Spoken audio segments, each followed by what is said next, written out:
Hello everyone, जय हिंद, नमस्कार friends. ज्योति classes में आप सभी का एक बार फिर से स्वागत है। कैसे हैं आप सभी?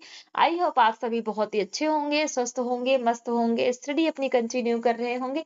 और देखते हैं आज की क्लास में हम क्या कुछ करने वाले हैं। खास हम करेंगे एमसीक्यूज की प्रैक्टिस। टॉपिक है हमारा कॉन्ट्रैक्टिंग स्टेज, इट में संकीर्ण अवस्था। इस टॉपिक को हमने बहुत ही डिटेल में पढ़ रखा है प्रीवियस क्लास के माध्यम से। मैं उम्मीद करती हूँ आपने इस टॉपिक से रिलेटेड हमारी जो क्लास हुई उसको देखा होगा। नहीं देखा है तो प्लेलिस्ट में जाइए। होम मैनेजमेंट नाम से प्लेलिस्ट है, उसमें ये जो टॉपिक हमने कवर किया है बहुत ही इजीली आपको मिल जाएगा। और उसके माध्यम से आप इस टॉपिक से रिलेटेड अपने सारे ही कॉन्सेप्ट क्लियर कर सकते हैं। तो आज हम करने वाले, जैसे मैंने आपको बोला, एमसीक्यूज की प्रैक्टिस, वो भी बाइलिंगुअल।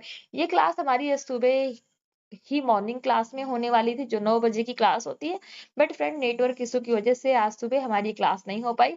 तो अभी हम इसको फटाफट स्टार्ट करते हैं और देखते हैं क्वेश्चन वन। तो क्वेश्चन वन कहता है, संकीर्ण अवस्था इट मीन्स कॉन्ट्रैक्टिंग स्टेज किस चरण के बाद आता है? It means after which stage does the contracting stage occur? Option A निर्माण चरण, जिसको हम फॉर्मेशन कहते हैं। ऑप्शन बी विस्तार चरण, जिसको हम एक्सपेंशन कहते हैं। ऑप्शन सी विघटन चरण, जिसको हम कहते हैं डिसोल्यूशन। और ऑप्शन डी पुनर्निर्माण चरण, जिसको हम क्या कहते हैं? रिफॉर्मेशन। तो बताइए, संकीर्ण अवस्था किस चरण के बाद आती है? आपके सामने चार ऑप्शन है, इसका आंसर आप दीजिए। तो इसका राइट आंसर क्या हो जाएगा? Option B. कौन सा? एक्सपेंशन स्टेज, इसमें विस्तार चरण के बाद ही क्या आती है?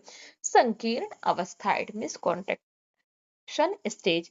क्वेश्चन टू कहता है, संकीर्ण अवस्था में परिवार का आकार कैसा होता है? It means how is the family size during the contraction stage? Option A बढ़ता है, it means increasing. Option B घटता है, डिक्रीजिंग है। ऑप्शन सी समान रहता है, एक जैसा ही रहता है। ऑप्शन डी कहता है समाप्त हो जाता है। तो बताइए, संकीर्ण अवस्था में परिवार का आकार कैसा होता है? चार ऑप्शन आपके सामने है और मुझे लगता है कि अभी तक आपने राइट आंसर गेस कर लिया होगा। कमेंट बॉक्स में बता के जाइएगा कितने आंसर्स आपके सही हो रहे हैं। तो इसका राइट आंसर क्या हो जाएगा? ऑप्शन बी, इट मीन्स घटता है। ओके। क्वेश्चन थ्री कहता है, संकीर्ण अवस्था में आमतौर पर परिवार में कितने सदस्य रह जाते हैं? यानी कि जब व्यक्ति संकीर्ण इट मीन्स कॉन्ट्रैक्टिंग स्टेज में पहुंचता है तो उस समय उसके परिवार में कितने सदस्य रह जाते हैं? कहने का मीनिंग है, usually how many members remain in the family during this stage? Option है 4 से 6 मेंबर। ऑप्शन टू कहता है 2 to 3 member. Option C 6 to 8। Option D कहता है 1। तो बताइए, संकीर्ण अवस्था में आमतौर पर परिवार में कितने सदस्य रह जाते हैं? इसका राइट आंसर क्या हो जाएगा? ऑप्शन बी 2 to 3 मेंबर, यानी कि 2 से 3 व्यक्ति। क्वेश्चन फोर्थ कहता है, संकीर्ण अवस्था किस आयु समूह से संबंधित होती है? कहने का मीनिंग है, which age group does the contracting stage belong to? Option A 20 to 25 years। Option B 25 to 40 years। Option C 45 to 60 years। Option D 60+ year. ठीक है। तो बताइए, संकीर्ण अवस्था यानी कि कॉन्ट्रैक्टिंग स्टेज किस एज को आप मानते हैं कि, यानी कि किस एज का व्यक्ति होता है जिसको हम क्या कहते हैं कि कॉन्ट्रैक्टिंग स्टेज में संकीर्ण अवस्था में पहुंच गया? तो इसका राइट आंसर क्या हो जाएगा? ऑप्शन सी 45 to 60 वर्ष, यानी कि 45 वर्ष से लेकर के 60 वर्ष तक के जितने भी व्यक्ति आते हैं वो किस स्टेज के अंतर्गत आते हैं? तो आपको पता होना चाहिए कॉन्ट्रैक्टिंग स्टेज इनमें संकीर्ण अवस्था। ठीक। क्वेश्चन फिफ्थ कहता है, संकीर्ण अवस्था की प्रमुख समस्या क्या होती है? कहने का मीनिंग है, what is the major problem of the contracting stage? Option A आर्थिक संकट, फाइनेंशियल क्राइसिस होता है। ऑप्शन बी बच्चों की देखभाल यानी चाइल्ड केयर। ऑप्शन सी भावनात्मक एकाकीपन, it means emotional loneliness. Option D कहता है शिक्षा की समस्या, इट मीन्स एजुकेशन इश्यूज। तो बताइए, जब व्यक्ति संकीर्ण अवस्था, कहने का मीनिंग है 45 to 60 years में जब होता है, इस एज के दौरान, तो वो किस समस्याओं से गुजरता है? तो उसको क्या समस्या हो सकती है? चार ऑप्शन आपके सामने दिख रहे हैं। इसका राइट ऑप्शन कमेंट बॉक्स में आप बताइए। तो इसका राइट आंसर क्या हो जाएगा? ऑप्शन सी भावनात्मक एकाकीपन, इट मीन्स इमोशनल लोनलीनेस, यानी कि वो अपने आप को इमोशनली बहुत ही अकेला फील करता है जब वो जब व्यक्ति 45 से लेकर 60 इयर्स की एज के बीच में होता है। ठीक है। क्वेश्चन 6 कहता है संकीर्ण अवस्था में माता पिता किन भावनाओं से गुजरते हैं? It means parents during this stage of an experience. Option A आनंद और संतोष, joy and satisfaction. Option B चिंता और एकाकीपन,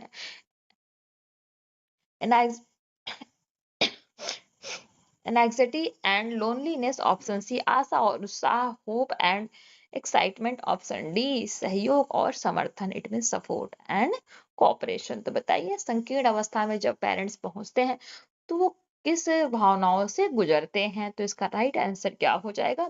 ऑप्शन बी चिंता और एकाकीपन, एकाकीपन। Okay, it means an anxiety and loneliness. Question 7 कहता है संकीर्ण अवस्था में बच्चों का जीवन कैसा होता है? It means what is the nature of children's life during this stage.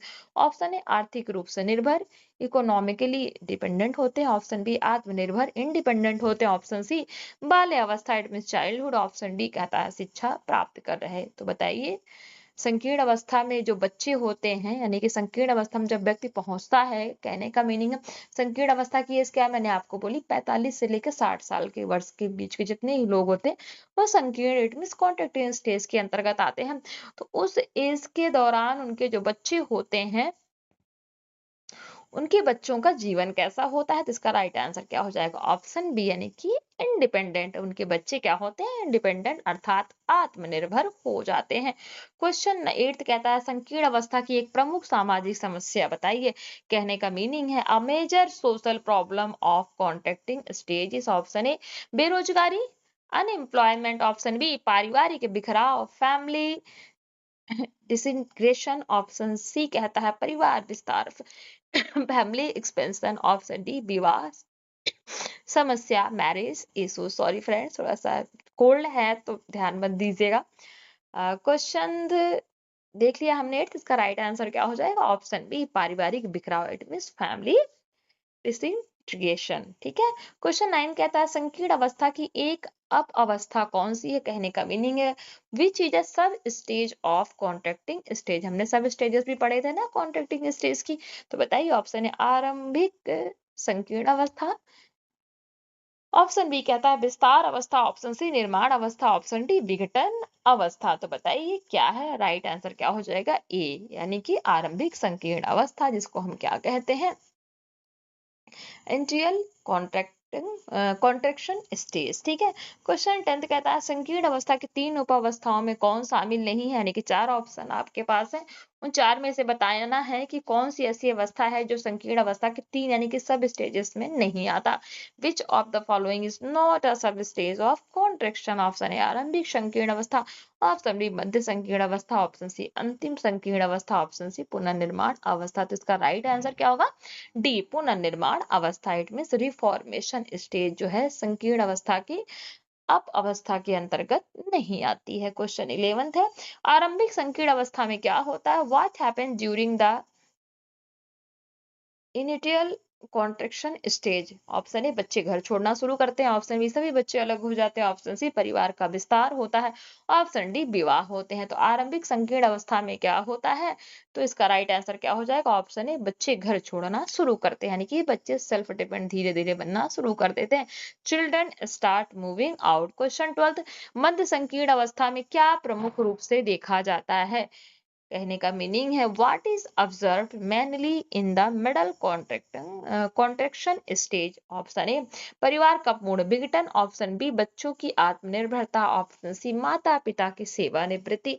Option D परिवार का पुनर्गठन। तो बताइए मध्य संकीर्ण अवस्था में जब व्यक्ति पहुंचता है तो उसमें क्या प्रमुख रूप से देखा जाता है? इसका राइट आंसर क्या हो जाएगा? ऑप्शन बी बच्चों की आत्मनिर्भरता। कहने का मीनिंग है चिल्ड्रंस बिकम इंडिपेंडेंट। ठीक है, इंडिपेंडेंट। क्वेश्चन 13 कहता है अंतिम संकीर्ण अवस्था की पहचान क्या है? What marks the final contraction stage. Option ए सभी बच्चे अलग हो जाते हैं। ऑप्शन बी परिवार का विस्तार हो जाता है। ऑप्शन सी विवाह आयोजन। ऑप्शन सी नए सदस्य का जुड़ना। तो बताइए हमने संकीर्ण अवस्था के 3 सब स्टेजेस पढ़ी थी ना, तो उसमें से जो अंतिम सब स्टेज है उसकी क्या पहचान है? तो इसका राइट आंसर क्या हो जाएगा?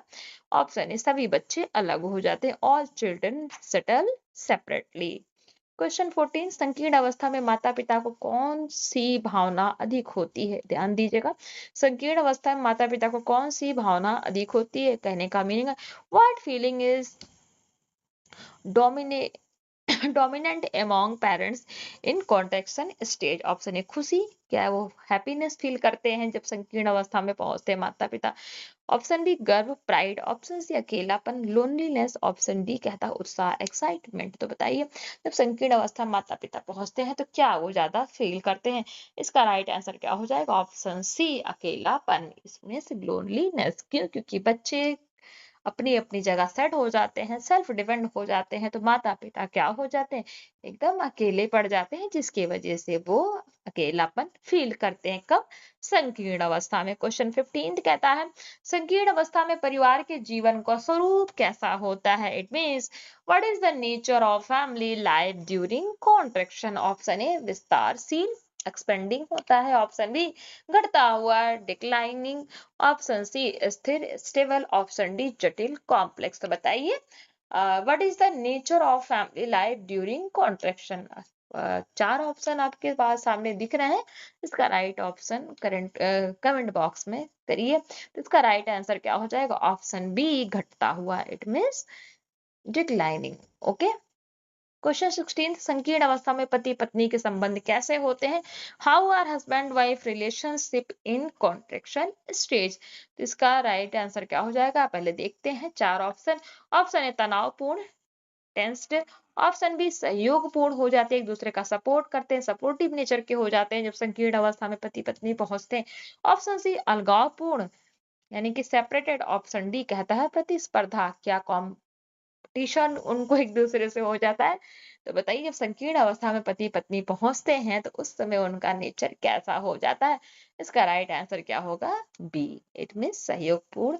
वो एक दूसरे को सपोर्ट करने लगते हैं। सपोर्ट तो हालांकि हमेशा ही करते हैं, बट जब वो संकीर्ण अवस्था में पहुंचते हैं तो उनका नेचर क्या हो जाता है? सपोर्टिव हो जाता है, और भी ज्यादा सपोर्टिव। क्यों? क्योंकि उस समय बच्चे अपनी अपनी जगह सेट हो जाते हैं, सब सेल्फ डिपेंड हो जाते हैं।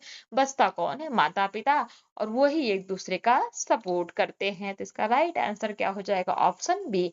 क्वेश्चन 17 कहता है संकीर्ण अवस्था किस आयाम से अधिक जुड़ी है? कहने का मीनिंग है विच aspect is most related to contraction stage। Option A भावनात्मक, इमोशनल। ऑप्शन बी भौतिक, मटेरियल। ऑप्शन सी शैक्षिक, एजुकेशनल। ऑप्शन डी सांस्कृतिक, कल्चरल। तो बताइए, संकीर्ण अवस्था किस आयाम से अधिक जुड़ी है? तो इसका राइट आंसर क्या हो जाएगा? ऑप्शन ए भावनात्मक, इट मीन्स इमोशनल। क्वेश्चन 18 कहता है संकीर्ण अवस्था का एक सकारात्मक पहलू क्या है? What is one positive aspect of contraction stage? तो इसका ऑप्शन ए क्या होगा? आर्थिक स्वतंत्रता, फाइनेंशियल इंडिपेंडेंस। ऑप्शन बी बच्चों की परवरिश। ऑप्शन सी नए संबंध बनाना। ऑप्शन डी परिवार विस्तार। तो संकीर्ण अवस्था का एक सकारात्मक पहलू क्या है? इसका राइट आंसर क्या होगा? ऑप्शन ए आर्थिक स्वतंत्रता, it means financial independence. Question 19 कहता है संकीर्ण अवस्था में कौन सा परिवर्तन देखा जाता है? जब व्यक्ति संकीर्ण अवस्था, इट मीन्स कॉन्ट्रैक्टिंग स्टेज में पहुंचता है। कॉन्ट्रैक्टिंग स्टेज का मीनिंग क्या है? 45 टू 60 ईयर्स की एज में जब पहुंचता है, उसमें कौन सा परिवर्तन, कौन सा बदलाव देखने को मिलता है? ऑप्शन ए सामाजिक स्थिति में गिरावट। ऑप्शन बी आर्थिक स्थिति में सुधार। ऑप्शन सी पारिवारिक संरचना में परिवर्तन। ऑप्शन डी शिक्षा में वृद्धि। तो क्या परिवर्तन देखने को मिलता है? इसका राइट आंसर क्या हो जाएगा? ऑप्शन सी पारिवारिक संरचना में परिवर्तन। कहने का मीनिंग है change in family structure. Question 20, संकीर्ण अवस्था के अध्ययन का उद्देश्य क्या है? हम क्यों संकीर्ण अवस्था के बारे में पढ़ते हैं? What is the purpose of studying contraction stage? Option ए पारिवारिक समस्याओं की पहचान करना। ऑप्शन बी विवाह के प्रकार को जानने के लिए हम संकीर्ण अवस्था पढ़ रहे हैं। ऑप्शन सी पोषण स्तर समझने के लिए। ऑप्शन डी कहता है सामाजिक वर्गों की तुलना करना। तो संकीर्ण अवस्था के अध्ययन का मुख्य उद्देश्य क्या है? इसका राइट आंसर क्या हो जाएगा? ऑप्शन ए पारिवारिक समस्याओं की पहचान करना, कि व्यक्ति जब संकीर्ण अवस्था में पहुंचता है तो उसको किस तरह की प्रॉब्लम फेस करनी पड़ती है, उसी की जानकारी प्राप्त करने के लिए हम संकीर्ण अवस्था का अध्ययन करते हैं। तो according to question, option A हमारा राइट आंसर हो जाएगा। तो ये फ्रेंड्स हमने किए टोटल 20 एमसीक्यूज किससे रिलेटेड, कॉन्ट्रैक्टिंग स्टेज से। ठीक है, तो आज की क्लास को यहीं तक करते हैं। मैं उम्मीद करती हूँ आज जो हमने ये क्लास की है आपके लिए काफी हेल्पफुल हुई होगी। और कमेंट बॉक्स में बताइएगा टोटल 20 क्वेश्चंस में से कितने आपके राइट हुए हैं और कितने रॉन्ग हुए हैं, और कितने क्वेश्चंस में आपको अभी भी कंफ्यूजन यार आपको है, या फिर ऐसा लग रहा है कि नहीं हमने ये जो क्वेश्चन 20 हमने अभी प्रैक्टिस की है, इसमें से ऐसा एक भी क्वेश्चन आपको लगा हो कि इसके बारे में मैंने आपको पढ़ाया ना हो, या फिर कुछ मैंने अलग यहाँ पे क्वेश्चन रखा हो जो आपको समझ में ना आया हो, तो अपनी डाउट बताइएगा। तो ये हमारी आज की क्लास हो गई है, और मैं उम्मीद करती हूँ क्लास अच्छी लगी हो, क्लास थोड़ी सी भी हेल्पफुल लगी हो, इसको आगे शेयर करना मत भूलिएगा। कल है संडे, तो कल की फ्रेंड्स मेरी थोड़ी हेल्थ भी सही नहीं है, और जहां तक है कल कोई क्लास नहीं होगी, और अगर होगी भी तो कल लाइव क्लास में डाउट सेशन में लूंगी आपका, और उसकी टाइमिंग जब भी मैं लूंगी तो आपके पास नोटिफिकेशन पहुंच जाएगा। ठीक है, तो आप लाइव क्लास से प्लीज अवश्य आइएगा अपने डाउट्स लेकर के, और जुड़िए, बताइए क्या प्रॉब्लम है, जो क्लासेस आपको जो भी आपका जैसा जो भी सजेशन है, जो क्वेश्चंस है, जो भी आपकी क्यूरीज है, तो कल मे बी मैं कोशिश करूंगी कि कल संडे है और आपकी लाइव क्लास अवश्य ली जाए, जिससे कि आपके डाउट्स भी क्लियर किए जाएं। बट अगर हेल्थ सही रही तो मैं मतलब कहूंगी नहीं, अगर क्लास होगी तो नोटिफिकेशन आपके पास पहुंच जाएगा। तो अगर लाइव क्लास होती है तो आप सभी से रिक्वेस्ट है क्लास लाइव क्लास में जुड़ना मत भूलिएगा। मिलते हैं हमारी नेक्स्ट क्लास में, तब तक के लिए जय हिंद।